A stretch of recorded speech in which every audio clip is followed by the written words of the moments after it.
Hi everyone, welcome back. സിനിമയിൽ ബാലതാരമായി അഭിനയിച്ചിരുന്ന ഹരിമുരളി ഇന്ന് നമ്മോടൊപ്പമില്ല. പയ്യന്നൂരിലെ ആ വീട്ടിൽ മലയാളത്തിലെ ശ്രദ്ധേയനായ ബാലതാരമായിരുന്നു.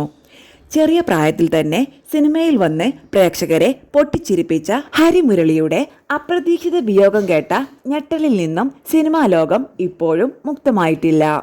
വലിയ തിരിച്ചുവരവിന് കാത്തു നിൽക്കാതെ അവൻ എന്തിന് ഈ കടുങ്കൈ ചെയ്തു?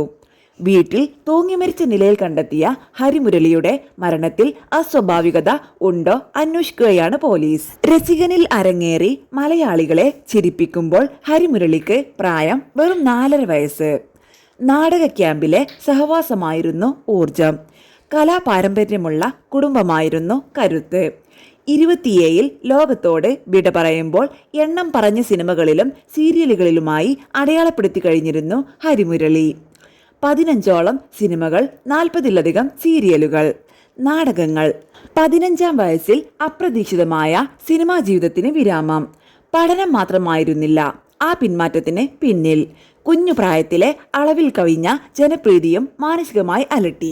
യാത്രകളിലും കൂട്ടുകാർക്കിടയിലും താരം എന്ന കളിയാക്കലുകൾ അഭിനയം നിർത്താൻ നിർബന്ധിച്ചു.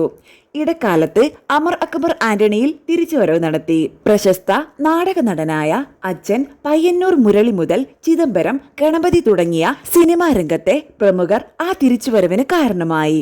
VFX ആർട്ടിസ്റ്റായും എഴുത്തുകാരനായും വീണ്ടും തുടർന്നു. അപ്പോഴും വിഷാദം വിടാതെ പിന്തുടർന്നു. പറയുന്നോർക്ക് എന്തെളുപ്പം ഡിപ്രഷൻ, നല്ല പേര്, ആങ്സൈറ്റി, ഓവർ തിങ്കിങ്, ഇതെല്ലാം കൂടി ഒന്നിച്ചൊന്നു വരണം. എന്ത് സുഖമാണെന്നോ? ചില സമയത്ത് മൊത്തത്തിൽ കിളി പറക്കും. പുറമെ ചിരിച്ചാലും അകമേ എന്താണ് നടക്കുന്നത് എന്ന് മനസ്സിലാക്കാൻ സ്വയം ബോധം പോലുമില്ല. ജീവൻ ഉണ്ടോയെന്ന് ചോദിച്ചാൽ ഉണ്ട്, ഇല്ലെന്ന് ചോദിച്ചാൽ ഇല്ല. ഒരു പക്ഷേ ചേർത്ത് നിർത്താൻ ആരെങ്കിലും ഉണ്ടായിരുന്നുവെങ്കിൽ മുരളി ഇപ്പോഴും ജീവിച്ചേനെ.